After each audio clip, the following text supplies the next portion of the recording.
Amir Temurbek, siz Mushtari va Mirrix yulduzlari 5-falakda ro'baro damda tug'ilgansiz. Bani bashar bu chog'da dunyoga kelgan 2 insonni biladi. Bu Rasuli Akram Muhammad alayhissalom hamda Iskandar Zulqarnayndirlar. So'nggi sohibqiron siz erursiz. Allah sizning zimmangizga ulug' vazifalar yuklamış. Kamar yopiq doira, mangulik ramzidir. Toj kiymoq saltanatni bosh orqali yurakka meros qilib qoldirmoq. Anavi uzuk ersa, kuch adolatda ekanligini bildirur.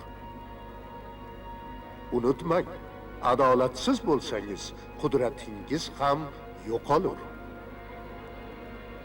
Hazratim, bir umr adolatga amal qilmayman. Xalqingiz sizga muntazir. Aziz eldoshlarim,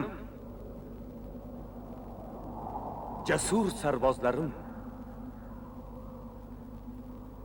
sodiq yo'ldoshlarim, muhtaram ulamoyu fuzalo, e'zozli shayxlar, qadrdon fuqaro.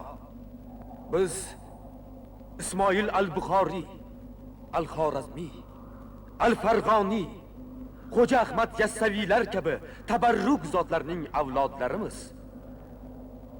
Bizlar Mo'g'ullar istilosi zamonida va undan oldingi nifoq va g'ulg'ulalar oqibatida ko'p iztiroblar chekdik. Ushbu shahri azim manzilgohi bo'lgan qadim davlatimiz ozodligi hamda istiqloli yo'lida qanchadan qancha kishilarimiz jonlarini fido qildilar. Bizlarni ochlik,